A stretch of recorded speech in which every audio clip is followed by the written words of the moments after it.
আসসালামু আলাইকুম। যে যেখান থেকে ভিডিওটা দেখছেন, আশা করি সবাই ভালো আছেন, সুস্থ আছেন এবং আপনাদের এই শীতে আপনাদের শখের মুরগিগুলোও ভালো আছে। তো যারা আমার চ্যানেলটাকে সাবস্ক্রাইব করছেন তাদেরকে জানাই আমি অসংখ্য ধন্যবাদ। আর যারা আমার এই ভিডিওটা দেখতেছেন, যদি ভিডিওটা ভালো লেগে থাকে তাহলে আমার চ্যানেলটাকে সাবস্ক্রাইব করে দেন। যদি আসল মুরগি সম্বন্ধে জানতে চান তাহলে এই ভিডিওটা শেষ পর্যন্ত দেখেন, অবশ্যই আপনাদের কোনো না কোনো উপকারে এই ভিডিওটা আসবে। আজকের ভিডিওটার টপিকটা হচ্ছে, আমি আমার ফার্মের প্রতি বছরই আমার যেটা করি আর কি, দুটা সেট আপ, একটা হচ্ছে আমার এই ছাদে, এই সেট আপটা, একটা হচ্ছে নিচে। তো প্রতি বছরই আমি জীবাণুমুক্ত করি, বিশেষ করে শীত আসার আগে আর শীত যাওয়ার পরে আমি এই কাজটা সবসময় করি। তো কিভাবে আমি আমার ফার্মের রানীক্ষেত্র রোগের যেই ভাইরাসটা আছে, যে জীবাণুটা আছে, সেটাকে আমি আপনার পরিষ্কার করি বা নির্মূল করি, এটা বোঝার জন্যই আজকে ভিডিওটা করা। আমি ভাবলাম ভিডিওটা করে দেই, যাতে যারা দেখবে তাদের জানে আপনার সহজেই তাদের লফটে বা তাদের খাঁচায় বা তাদের ঘরে আপনারা জীবাণুমুক্ত করতে পারে। যদি কারো ফার্মে আপনার রানীক্ষেত্র রোগ ধরে, তো ওই ফার্মটা পরিপূর্ণভাবে জীবাণুমুক্ত না করে বা ভাইরাস মুক্ত না করে ওই ফার্মে যদি আপনি আবার মুরগি আনেন বা রাখেন, তাহলে দেখবেন যে কিছুদিন ভালো থাকবে, পরবর্তীতে আবার হবে। তো এই জীবাণুটাকে আপনারা যতই স্প্রে করেন, যত কিছু করেন, ও সহজে মরে না আর যায় না। এটা দূর করার জন্যই সবসময় ভালো পদ্ধতি হচ্ছে একটাই, ফার্মটাকে আগুন দিয়ে আপনারা করার জন্য। আপনারা হয়তো দেখবেন বড় বড় ফার্ম যারা করে, লেয়ার করে, তারপর আপনার অন্যান্য যারা করে, সবাই দেখবেন একটা সেট আপ শেষ করে সব লেয়ার মুরগি বিক্রি করে দিয়ে ওই খামারটারে একদম জীবাণুনাশক দিয়ে সুন্দর করে পরিপূর্ণ পরিষ্কার করে তারপরে নতুন করে আবার আরেক বেস উঠায়। তো আমি ঠিক ওইরকম ভাবেই আমি করি। আমি শুধু আমার ফার্মের মুরগিগুলো বিক্রি করি না, আমি শুধু শিফট করি, এখান থেকে করে সরাই এটা সম্পূর্ণ শেষ করে তারপর আবার নিয়ে আসি। যেমন আমি গতকালকে আমি আমার নিচের যে সেট আপটা ছিল, যেগুলো বাচ্চা রাখি, ওই সেট আপটা আমি পরিষ্কার করছি এবং জীবাণুনাশক কীভাবে দিছি, কীভাবে আমি রানীক্ষেত্রের যে ভাইরাস বা ব্যাকটেরিয়া যা কিছু আছে সেগুলো ধ্বংস করছি, ওটা নিয়ে আমি আজকের ভিডিওটা করছি। তো ভিডিওটা শেষ পর্যন্ত দেখেন, সবার ভালো লাগবে এবং উপকারী আসবে।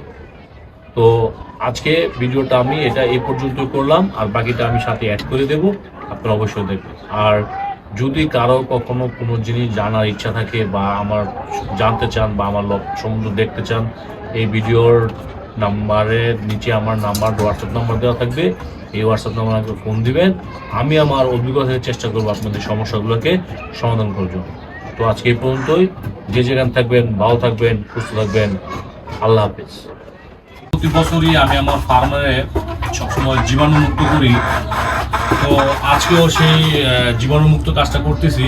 তো ভাবলাম একটা ভিডিও করে দেই, যাতে যারা আমার এই চ্যানেলটা সাবস্ক্রাইব করেছে বা যারা ভিডিওটা দেখবে, তারা যেন কীভাবে জীবাণুমুক্ত করতে হয় একটা ফার্ম, সেই সম্বন্ধে একটু জানতে পারে, শিখতে পারে, বা ভবিষ্যতে তাদের ফার্মও যদি কখনো জীবাণুমুক্ত করতে হয় তাহলে এভাবে করতে পারবে।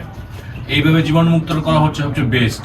আপনি যতই স্প্রে করেন, যত কিছুই করেন না কেন, যদি কারো ফার্মে রানীক্ষেত্র রোগ হয় বা ধরছে বা শেষ হয়ে গেছে, তখন আমার মতো এইভাবে জীবাণুমুক্ত করে তারপরে আপনারা মুরগিগুলো ওখানে রাখবেন। তো চলেন দেখাই আমি এক এক করে আমি কীভাবে জীবাণুমুক্ত করি, আপনারা ধরে ধরে দেখেন। দেখলে আপনারা অবশ্যই এই ভিডিও থেকে শিখতে পারবেন। আর যদি একটু একটু টেনে টেনে দেখেন, তাহলে হয়তো বা কোনো ইম্পর্টেন্ট জিনিস মিস হয়ে যেতে পারে। তো জোর জোরে ভিডিওটা দেখেন, আপনাদের অবশ্যই কাজে তো অবশ্যই লাগবে, যারা আসল মুরগি পালন করেন তাদের। দেখেন, প্রথমত আমি দেখাই, এই যে দেখাও এগুলো হচ্ছে আমার ফার্মের যে পুরাতন যে বালি ছিল, দেখছেন, এই বালিগুলো সব চেঞ্জ করেছি। এই যে এখানে আছে, দেখেন এখানে যা আছে সব বালি চেঞ্জ করছি। এই সব বালি দেখেন, এগুলো সব খালি, এগুলোর মধ্যে কোনো বালি নেই। দেখেন এগুলোর মধ্যে কোনো বালি নাই। এই বালিগুলো যা আছে সব কিছু চেঞ্জ করছি। চেঞ্জ করার পরে জীবাণুনাশক দিচ্ছি। দেখেন, আপনাদের দেখানোর স্বার্থে আমি যে জীবাণুনাশকটা ব্যবহার করি, ওই জীবাণুনাশকটা দেখাই। এই যে এই স্প্রেতে জীবাণুনাশক দিচ্ছি। জীবাণুনাশক দিয়ে ভালো করে আগে জীবাণুনাশক দিয়ে স্প্রে পুরোটা ছিটাইছি। কিভাবে ছিটাইছি তাও আপনার দেখাই, এইভাবে ছিটাই নিবেন। ছিটানোর পরে আমি আগুন দিছি, আগুনটা কিভাবে দিই সেটাও দেখবেন। এই যে এগুলোতে আগুন দেওয়ার পরে, এই যে এগুলো আগুন দেওয়ার পরে কমপ্লিট করছি এগুলো। আগুন দেওয়ার পরে যে নতুন বালি দিছি, এই বালিটা আমার আরো 1 বছর থেকে 6 মাস থাকবে। যদি বাই চান্স কোনো রোগ আক্রান্ত না হয় তাহলে 6 মাস থাকবে। আপনারা যদি এইভাবে আপনাদের খামারটাকে জীবাণুমুক্ত করতে পারেন তো অবশ্যই আপনাদের উপকার হবে। তো ধরে ভিডিওটা দেখেন।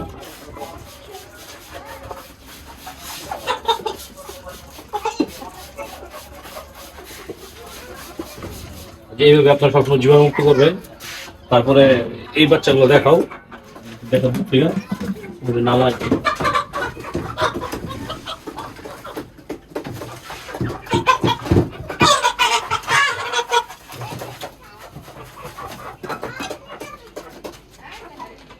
যেগুলো সব আগে স্প্রে মারতে ভালো করে আপনারা স্প্রে মারবেন, যাতে কোনো কোথাও বাদ না থাকে। আপনারা এরকম ভাবে মারবেন যাতে কোথাও যেন একটু গ্যাপ না থাকে। তাহলে আপনারা নিশ্চিত ভাবে আছে সেটা থেকে এখন দেখেন আমি কিভাবে আগুন জ্বালাবো। এখন আমি দেখেন আগুন জ্বালাবো, মশলা জ্বালাবো। আগুন জ্বালিয়ে ওটাকে একটু ভালো করে জীবাণুমুক্ত করবো। এই যে এরকম একটা কাপড়ের টুকরা নিবেন এবং কাপড়ের টুকরার মধ্যে বা অল্প একটু ছেড়ে নিতে পারেন। সেটা দিয়ে এরকম তেল আসে এরকম ভিজিয়ে নেবেন। এর সাথে ভালো করে ভিজিয়ে নেবেন। ভিজিয়ে নেওয়ার পরে এরকম লাইটার নেবেন, এরকম লাইটার। তারপর দেখেন তাপ করে ধরে ফেলবে। এইভাবে আগুনটা নিয়ে এই যে ঘুরিয়ে ঘুরিয়ে দিবেন। ঘুরিয়ে ঘুরিয়ে দিলে আপনাদের এখানে যদি কোনো পানি ক্ষেত্রে যদি কোনো জীবাণু টিবাণু থাকে বা ব্যাকটেরিয়া থাকে এগুলো সব শেষ হয়ে যাবে। এভাবে ঘুরিয়ে ঘুরিয়ে দিবেন। আর খেয়াল রাখবেন যাতে যেখানে আগুনটা পড়ে আগুনটা তো আবার নিভে যায়। মাঝে মাঝে এরকম তেল দিয়ে দিবেন। কিন্তু কাজটা করতে হবে খুবই সাবধানে, যাতে আপনাদের ফার্মের আগুনটা না লেগে যায়, খেয়াল রাখতে হয়। এগুলো খুব সাবধানের কাজ, কিন্তু এটা করতেই হয়। না করলে আপনার রানী ক্ষেত্রে যদি একবার কোনো ফার্মে ধরে আগুন ছাড়া, এই ফার্মের থেকে এই রানী ক্ষেত্র আর হাতে এরকম পানি এক্সট্রা রাখবেন, এরকম মেরে নিভে দিবেন। এরকম করে আপনারা জীবাণুমুক্ত করবেন। দেখেন কিভাবে করতেছি।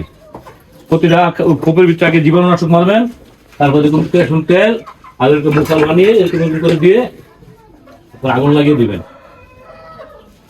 আগুন লাগিয়ে দিয়ে সুন্দর করে জীবাণুমুক্ত করে ফেলবেন।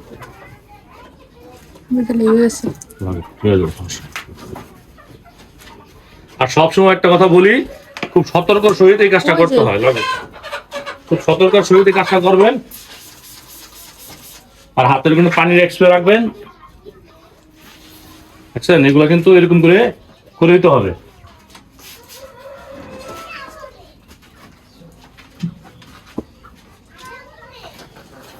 কারণ এর প্রতি বছর একবার যদি ফার্ম করতে চান তো এরকম করে আগুন দিয়ে আপনার সব কিছুর জীবাণুমুক্ত করে নিতে হবে।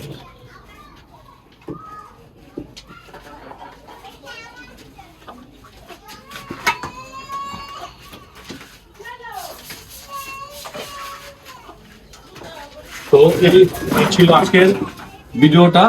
তো যারা ধৈর্য ভিডিওটা দেখছেন আশা করি আপনাদের কাজে লাগবে। তো যে যেখানে থাকবেন ভালো থাকবেন, সুস্থ থাকবেন।